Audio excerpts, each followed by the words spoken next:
Hello friends, review problems heat and thermodynamics JEE advance 2020 की जो series चल रही है उस सीरीज़ में आज के लिए जो दो प्रॉब्लम्स हैं वो आई इरुडो बुक से हैं और ये स्टूडेंट्स की कुछ स्पेशल रिक्वेस्ट के ऊपर है। राइट, तो स्टूडेंट्स की जो रिक्वेस्ट आई है उस रिक्वेस्ट में दो क्वेश्चंस की डिमांड की गई है और एक दिन में दो ही क्वेश्चंस मैं वीडियो बना पा रहा हूँ। तो दो क्वेश्चंस की जो डिमांड है वो है problem number 2.35, right, and the problem number 2.36। Purpose in दोनों क्वेश्चंस का है वर्क डन के कंसेप्ट्स को समझने का, work done in thermodynamic processes. ठीक है, तो इसमें जो फर्स्ट क्वेश्चन है आपकी स्क्रीन पर अभी दिख रहा होगा आपको।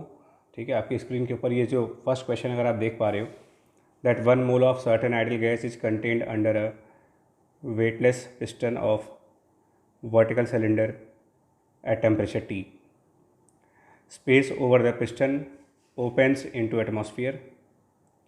What work has to be performed in order to increase isothermally the gas volume which is under the piston, right, n times by slowly raising the piston.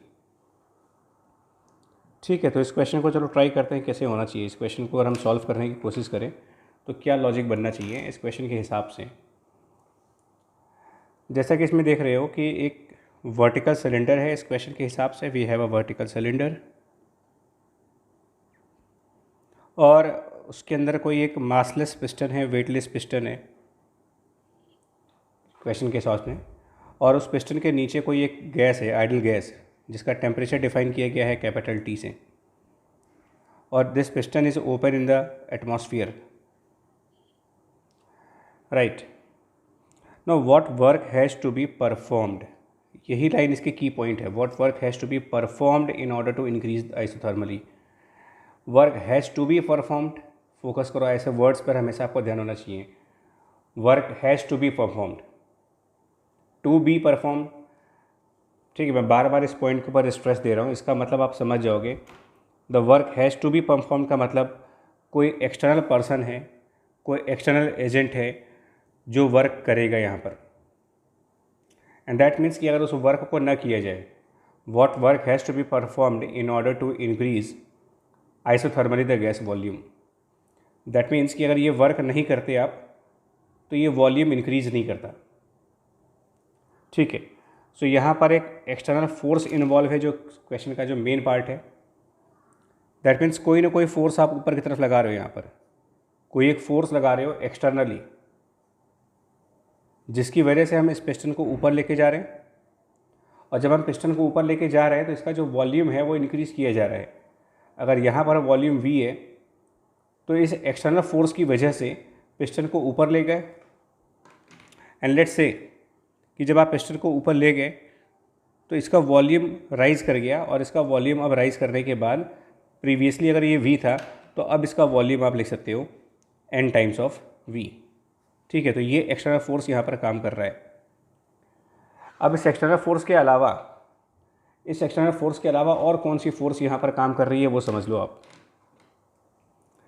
External force के अलावा इस पिस्टन पर टॉप साइड से atmosphere की force आएगी, force by the atmosphere, और bottom side से जो यहाँ पर गैस फिल की गई होगी उस गैस की वजह से एक फोर्स आएगी, that is the force by gas. So total उस पर तीन फोर्सेस हैं, force by the atmospheric pressure, force because of the gas, and one which is by the external forces. Right, इसके अलावा एक की वर्ड यहाँ पर लिखा हुआ है कि इसको आप स्लोली रेस कर रहे हो। स्लोली रेस करने का मतलब इसके अंदर कोई एक्सेलरेशन नहीं मान सकते आप, it is moving without acceleration. New और मासलेस बॉडी भी है, वैसे भी वेटलेस बॉडी है, तो स्लोली मूव करने का मतलब ये होगा, अगर ये क्वासी स्टैटिक कंडीशन में जा रहे हैं, स्लोली मूव कर रहे हैं, तो ये जो मूविंग पिस्टन है it must be in the equilibrium state under the three forces, moving slowly which means it has to be in the state of equilibrium under these three forces. और equilibrium conditions अगर हम यहाँ पर follow करें इन forces के हिसाब से, तो मेरे कुछ ऐसी इक्वेशन बनेगी, F external which is upward side plus the force by gas also in the upward side and the downward force is force by atmosphere. अब हम क्या करते हैं, अगर हमारा पिस्टन कुछ dx डिस्टेंस ऊपर जा रहा हो, सपोज दैट कि जो पिस्टन की डिस्प्लेसमेंट है अगर आप इसको dx मान लो और इस पूरी इक्वेशन को dx से मल्टीप्लाई करें, तो F external times dx plus F gas times dx equals to F atmosphere times dx। Right, dx से मल्टीप्लाई करने का पर्पज़ है मेरा वर्क की तरफ आने का, बट वर्क की जो डेफिनेशन दी जाती है under constant forces, you define as dot product between the force and displacement. So dot product की जब एक्सपेंशन करेंगे तो force into displacement into cos of theta भी होना चाहिए। और अब यहाँ पर अगर आप ध्यान दो तो force by the gas up side है, डिस्प्लेसमेंट इज अप साइड। तो जब आप वर्क बाय गैस लिखोगे, वर्क बाय गैस, तो वर्क बाय गैस में force by the gas involve होगा, डिस्प्लेसमेंट की जगह पर dx इन्वॉल्व होगा और यहाँ पर cos 0 डिग्री इन्वॉल्व होगा। तो एफ गैस dx cos 0, इस चीज़ को आप कह सकते हो कि ये वर्क बाय गैस है, यानी ये जो क्वांटिटी है this quantity is the work done by gas differential form में। प्लस अब एक्सटर्नल की बात करो, एक्सटर्नल फोर्स भी ऊपर की तरफ है, डिस्प्लेसमेंट dx भी ऊपर की तरफ है, तो ये दोनों फोर्सेस, दोनों वेक्टर्स सेम डायरेक्शंस में हैं। तो अगर आप एक्सटर्नल फोर्स के लिए वर्क का रिजल्ट लगाते हो, work for this external force, तो यहाँ पर एफ एक्सटर्नल आएगा, यहाँ पर dx आएगा, यहाँ cos 0 डिग्री आएगा। यानी कि ये जो एफ एक्सटर्नल टाइम्स dx है, ये क्वांटिटी हम कह सकते हैं it is work done by external. Now right side पे आओ, अगर आप एटमॉस्फेरिक फोर्स की बात करोगे तो यहाँ थोड़ा ध्यान दो, एटमॉस्फेरिक फोर्स डाउनवर्ड है, पिस्टन का मूवमेंट ऊपर है, अपवर्ड है, तो atmospheric force is downward, movement of piston is upward, these two are opposite to each other. So work by this atmospheric force will be force atmosphere into dx into cos 180 degree. So यहाँ पर minus sign आएगा, that means minus times force atmosphere into dx is the work of atmosphere. तो क्योंकि यहाँ minus sign नहीं है हमारे पास, तो I can write this value as negative of work which is done by the atmospheric force. अब हम क्या करेंगे, इस पूरी इक्वेशन को इंटीग्रेट करेंगे to get the total work. और जब आप इसको पूरे को इंटीग्रेट करोगे तो first integration is your work which is done by the external force, second integration is work by the gas, उसको भी हम बाद में डिस्कस करते हैं, एंड यहाँ पर minus times work by the atmosphere. Notice करिए कि जो एटमॉस्फेरिक फोर्स है वो एक कांस्टेंट फोर्स आएगी, एटमॉस्फेरिक प्रेशर चेंज नहीं हो रहा, एटमॉस्फेरिक प्रेशर चेंज नहीं होगा तो ये जो वर्क है ये अगेंस्ट कांस्टेंट प्रेशर होगा, against a constant pressure. Atmospheric pressure is constant, so this work is against a constant pressure of atmosphere. So minus, it should be that constant pressure P naught times change in the volume. और ये जो work done by gas है, gas is doing work under isothermal conditions, right, the gas is doing work under isothermal conditions, यहाँ पर देखिएगा, and if a gas is doing work under isothermal conditions the work done can be written as R T natural log its final volume by the initial volume. Number of moles यहाँ पर 1 है, सो NRT होता है फॉर्मूले में, but N की जगह पर आपने 1 रखा हुआ है। सो यहाँ, और ये जो final volume by initial volume है इसका रेशियो यहाँ दे रखा है n टाइम्स। तो यहाँ से आप W एक्सटर्नल की तरफ जब जाओगे तो W एक्सटर्नल की वैल्यू बन जाएगी minus P naught delta V minus of RT, और ये रेशियो n है, so it is ln of n। And then finally इस minus P naught delta V को भी आप रिप्लेस करोगे। कैसे रिप्लेस करेंगे, minus P naught delta V को आप कैसे रिप्लेस करोगे, इसको ध्यान दो। तो minus P naught delta V को आप रिप्लेस करने के लिए क्या करोगे, इसको लिखो minus P naught N into V final volume minus V original volume. ठीक है, अगर इनिशियल वॉल्यूम वी था तो हम इसको कर सकते हैं, जो चेंज ऑफ वॉल्यूम होगा वो final volume minus initial volume, और ये चीज़ बन जाएगी minus P naught times V bracket N minus one minus R T L N of N. And P naught V, notice करिएगा जब स्टार्टिंग में बिगिनिंग में जब ये एक्सटर्नल फोर्स नहीं लग रहा था, इन the absence of external force initially, तो जब इनिशियली ये एक्सटर्नल फोर्स नहीं रहा होगा तो जितना प्रेशर एटमॉस्फेयर से लग रहा होगा उतना ही प्रेशर गैस का भी होगा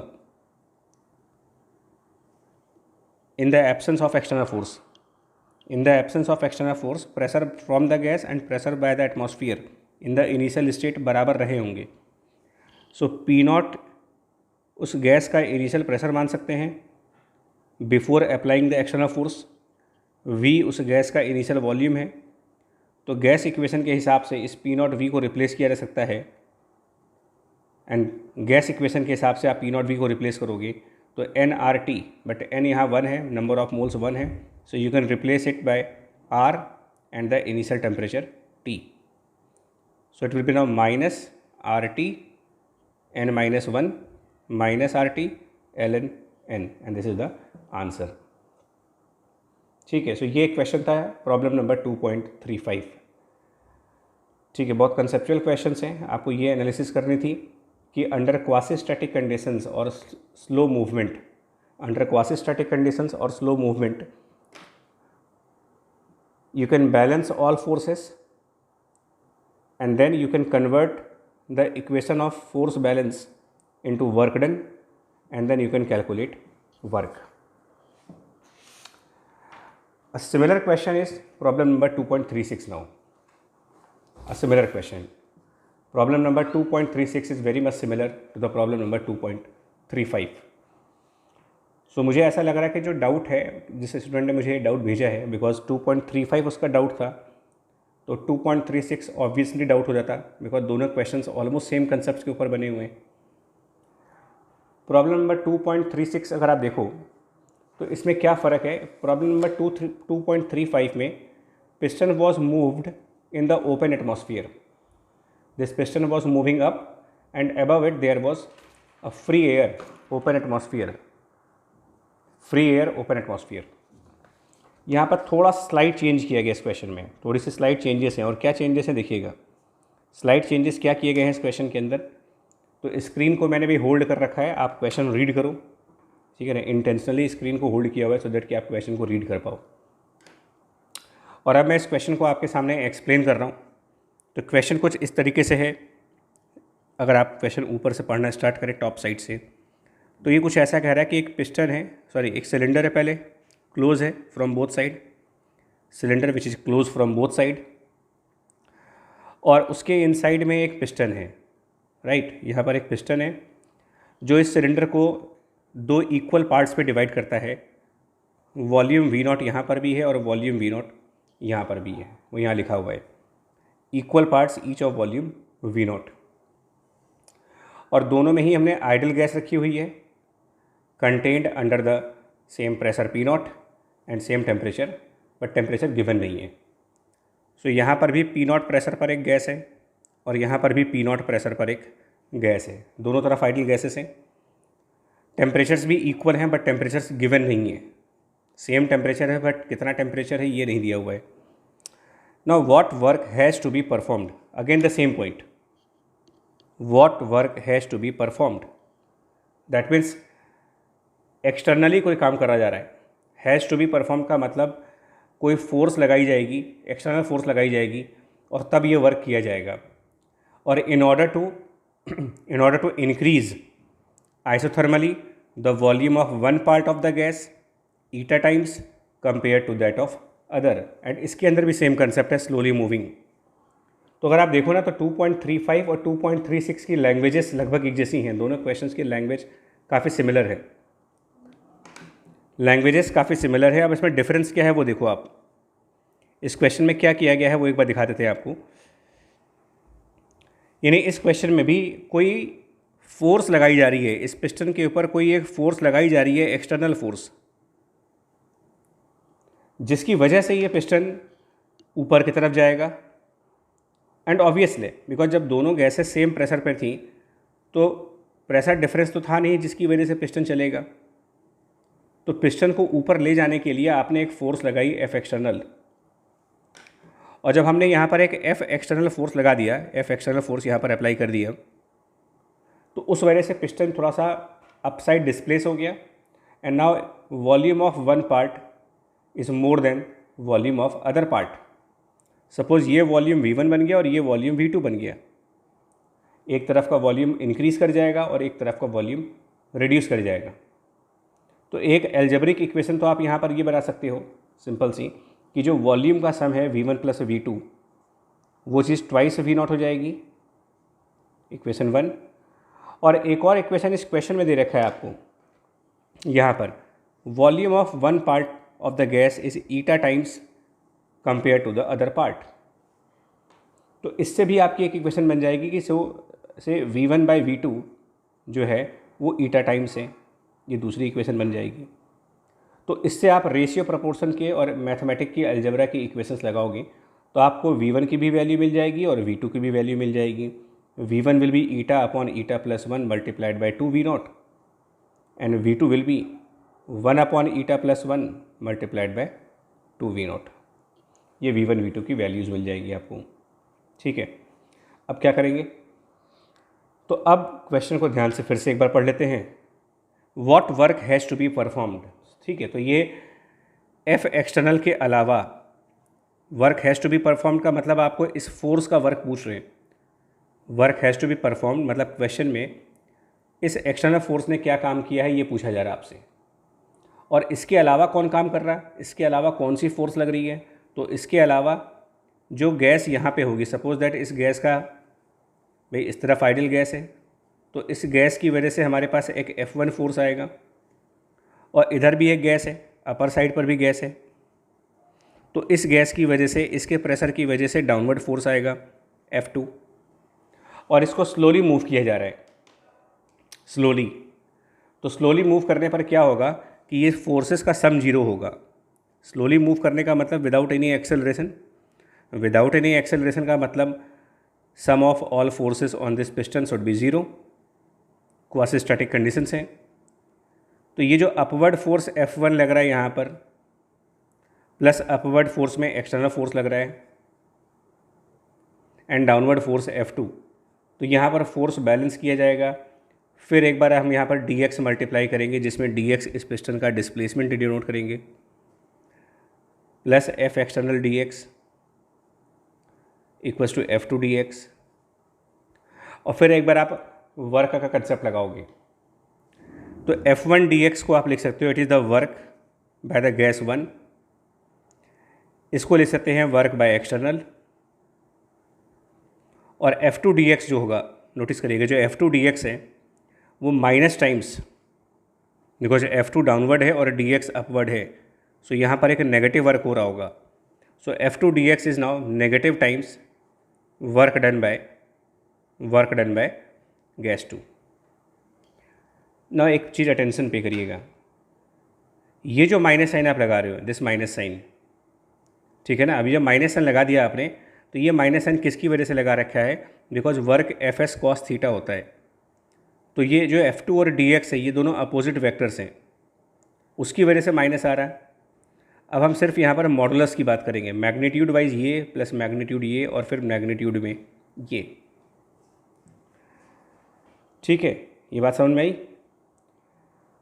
तो अब हम यहाँ से क्या कर सकते हैं कि जो वर्क एक्सटर्नल है इसको कुछ रीअरेंज करेंगे टर्म्स को, और इन टर्म्स को जब रीअरेंज करेंगे और W एक्सटर्नल फाइंड करेंगे यहाँ पर कि W एक्सटर्नल कितना होना चाहिए, थोड़ा सा रीअरेंज करके अगर आप यहाँ पर W एक्सटर्नल की वैल्यू निकालते हो तो W एक्सटर्नल इस केस में आएगा, in this case W external value will B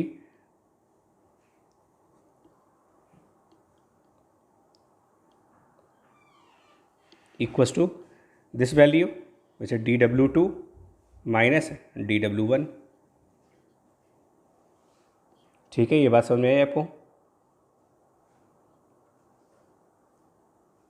या यहाँ तक थोड़ा सा वेट कर लो आप, देखो जल्दी समझ आया तो आगे बढ़ें। W external equals to dW2 minus, in fact dW है, सारा कुछ dW है, तो ये वाली चीज़ उधर जाएगी, ये जो क्वांटिटी है ये उधर जाएगी, तो ये माइनस dW2 यहाँ पर माइनस dW1। और जब आप इसको इंटीग्रेट करोगे यहाँ पर, ये सारी चीज़ें जब आप इंटीग्रेट कर दोगे यहाँ पर प्रॉपर लिमिट्स के साथ, तो ये चीज़ बन जाएगी work which is done by the external force is equal to work done by the external force is equal to, ठीक है। एक सेकंड बच्चा, आप फिर से एक बार ध्यान दो, फिर से एक बार मैं रिपीट कर दूँ इस पूरी प्रोसेस को। पिस्टन पर एक फोर्स इधर वाले गैस की वजह से लग रहा है, एक फोर्स ऊपर वाले गैस की वजह से लग रहा है, और एक एक्सटर्नल फोर्स लग रहा है। तो इन सबको बैलेंस किया गया, फिर हमने dx से मल्टीप्लाई किया। F1 dx को हमने इस वाले फोर्स का वर्क बोला for the differential part, F external into dx को इस एक्सटर्नल फोर्स का वर्क कह दिया, और जो F2 dx है, F2 dx क्योंकि F2 नीचे की तरफ है और dx यहाँ पर है, तो मैं एक बार लिख दे रहा हूँ आपको। जब आप इस F2 की वर्क कैलकुलेट करने के लिए जाओगे तो definition wise it is F2 dx और cosine of 180 degree, so its work will be actually minus times F2 dx। ये आपका dW2 है, this is dW2 is minus F2 dx। तो जब dW2 माइनस F2 dx है और हमारे पास यहाँ पर F2 dx है, इसी वजह से मैंने क्या कहा था कि इस F2 dx को हटाएंगे जब, तो F2 dx will be replaced as minus times of dW2, minus times of dW2, ठीक है जी। तो यही काम आपने किया कि F2 dx को जब हटाएंगे तो ये माइनस टाइम्स ऑफ dW2 हो जाएगा, और अब आपके पास ये इक्वेशंस है। फिर इंटीग्रेट करेंगे तो work external will be now minus times work by the gas 2 minus work by gas 1। अब जो गैस 2 और गैस वर्क है वो कौन सा वर्क करेंगी, तो work by the gas 2 under isothermal conditions, work by gas 2 under isothermal conditions should be nRT। Isothermal conditions का वर्क निकालने के लिए हम क्या करते हैं, nRT natural log V2 by V1। तो if you write it nRT and natural log V final by V initial for the second gas, right, then minus again nRT natural log V final by V initial for first gas, और nRT को from the ideal gas equations, nRT from the ideal gas equations can be replaced by PV। तो आप nRT को replace करोगे initial pressure P0, initial volume V0 से, space कम है तो अब मैं यहाँ पर स्टेप्स डिस्कस करूँगा। nRT P0 V0, और जो V फाइनल और V इनिशियल है, तो इनिशियल वॉल्यूम गैस 2 का भी V0 है और इनिशियल वॉल्यूम गैस 1 का भी V0 है। फाइनल वॉल्यूम जो गैस 2 का है वो ये है, this is the final volume of gas 2, and final volume corresponding to gas 1, यहाँ पर final volume corresponding to gas 1 वो आपके लिए ये टर्म है। तो मुझे ये दोनों टर्म्स यहाँ पर रिप्लेस करने पड़ेंगे, और फिर जा कर के जब इस पूरी प्रोसेस को सिंप्लीफाई किया जाएगा, ठीक है, स्पेस कम है, जब इस पूरे प्रोसेस को आप सिंप्लीफाई करते हो तो जा कर के आपका जो रिजल्ट बनता है वो कुछ इस तरीके का बनता है, that W external will be something like P0 V0 natural log eta plus 1 whole square and divided by 4 eta. So आप आंसर बुक से भी चेक कर सकते हो, आई मीन इस तरीके से होगा, ठीक है। इस पूरी प्रोसेस को ध्यान से देखो किस तरीके से क्वेश्चन करना है। 2.35 और 2.36 सिमिलर क्वेश्चंस हैं, ऑलमोस्ट सिमिलर क्वेश्चंस हैं, लगभग सेम आइडियाज़ के ऊपर काम करेंगे ये दोनों क्वेश्चंस, बट ये इंपॉर्टेंट कंसेप्ट्स में भी आते हैं। पार्टीशन वाले क्वेश्चंस को अगर समझना है कि पार्टीशंस हैं और पिस्टन एक साइड से दूसरे साइड जा रहा है, that is one partition is growing and the other partition is reducing. So इस टाइप के क्वेश्चंस को किस तरीके से हैंडल करना है, इसको समझने के लिए ये क्वेश्चंस बहुत ही अच्छे क्वेश्चंस में से आते हैं। सो उसको आप देखो, प्रैक्टिस करो, आंसर को फाइनल कैलकुलेट करके अपना पूरा आंसर लेकर के आओ, बुक से मैच करो एंड कंसेप्ट बिल्डिंग करो आप। इस पर कई सारे क्वेश्चंस आपके प्रीवियस ईयर जेईई एडवांस में हैं, उनको भी एक बार देखेंगे हम लोग अपने नेक्स्ट वीडियोज़ में। तब तक के लिए टेक केयर, स्टे हैप्पी।